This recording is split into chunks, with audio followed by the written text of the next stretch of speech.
Hi, today we're going to recap a movie, Providence. It's anime science fiction crime film produced by Production IG and directed by Naoyoshi Shiotan. Initially released in Aug 2023, fully released in 2024. Here we'll recap all of the previous series and also the summary of initial story of Providence.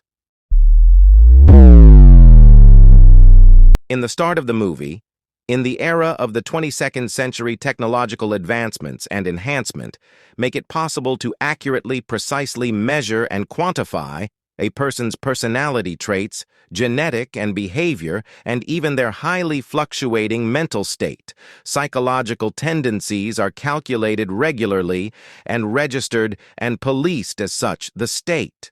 And to protect its integrity through this procedure, they are able to pass judgment on a soul using numerical digital values. The community of people commonly refers to these numbers. The real worth of humans has gone away.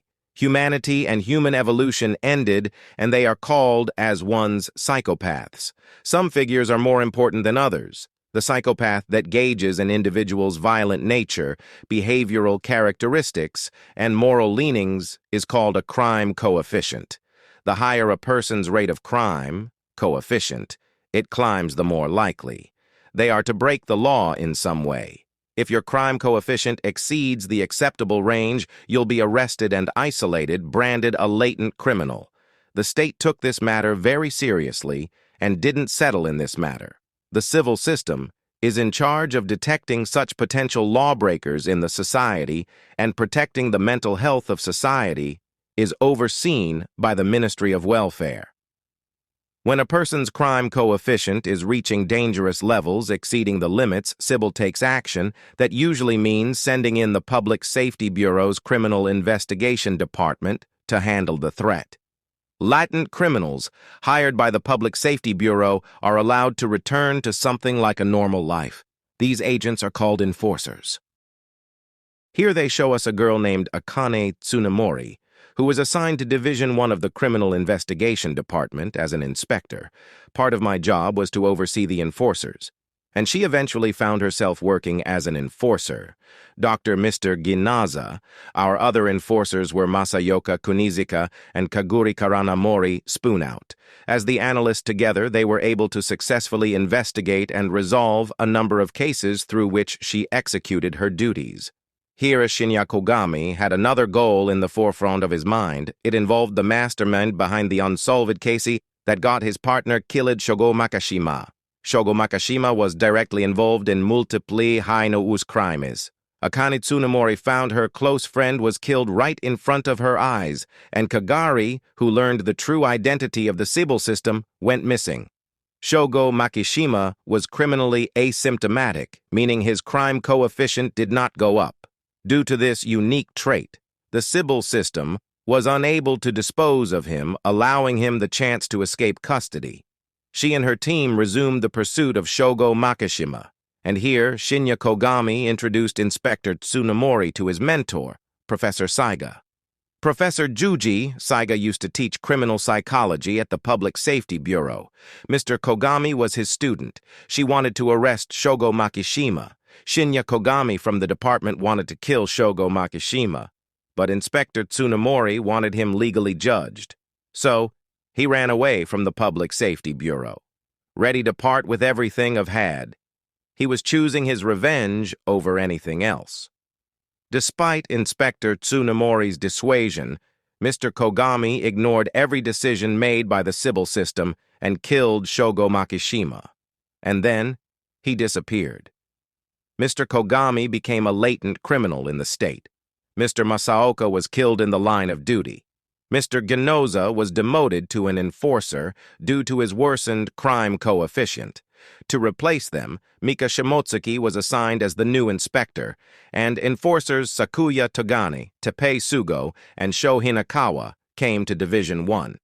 The new team was assigned a new case. The instigator, Kirito Kamui, was an individual and multiple people, an anomalous criminal. And criminals weren't the only enemies. Enforcer Sakuya Togane was a dangerous man ruled by an abnormal obsession, and he brutally murdered Akane Tsunemori's grandmother.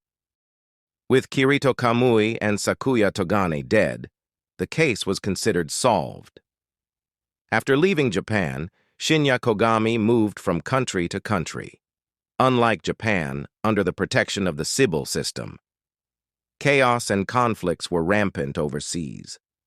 Shinya Kogami was something akin to a mercenary, and when he joined a resistance movement, he was reunited with Akane Tsunemori, the export of the Sibyl system, and political crimes associated with it. They both worked together to solve the case. Shinya Kogami told himself that he'd never see Akane Tsunemori again, or rather, that he must not.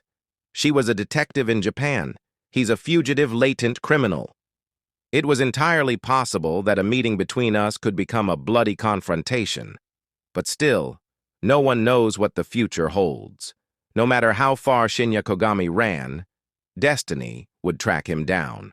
While he wandered the Tibetan Himalayas Alliance Kingdom, an agent from Japan's Ministry of Foreign Affairs contacted him. Frederica Hanashiro, agent of the Ministry of Foreign Affairs Overseas Coordination Bureau, riding on the global expansion of the Sibyl system. The Ministry of Foreign Affairs created a special strategic department called the Suppressing Action Department. Officially, its job was to collect information, but meeting Frederica was enough to show me its job wasn't so innocent. Their objective was to abolish a menace known as the Peacebreakers. The Suppressing Action Department recruited Shinya Kogami to fight violence with violence. The old self of Shinya Kogami would have refused the offer. Why would Shinya Kogami want to go back to Japan now? He asked himself. Actually, it was just a matter of his stupid pride. Even if he ended up dying as a disposable pawn, there was something he needed to do in Japan. The new inspectors were burdened by complicated pasts and uncertain futures. The new inspectors were burdened by complicated pasts and uncertain futures. Elite few live beyond the purview of the civil system, congressmen and inspectors of Bifrost. Endowed with special privileges, they used the Sibyl system to play dangerous game to benefit themselves. Here, Arata Shindo's father, Atsushi, killed himself after fatally shooting the older brother of Kei, Mikhail Ignatov. So why were these two men now teaming up as buddies? And how exactly did she end up imprisoned must be recounted and recorded. Now she was ready to tell everything about what happened 2 years ago. Here the story starts. She says, "The operation will now begin." There was a complete devastation scene. The bombing of buildings. Soldiers were injured. The Foreign Ministry's Overseas Investigation Division's Field Survey Team, known as the Peacebreakers, for short.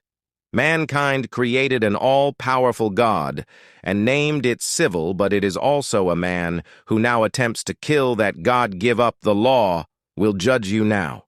Here the recap ends. For more recap, please subscribe our channel. Thanks for watching.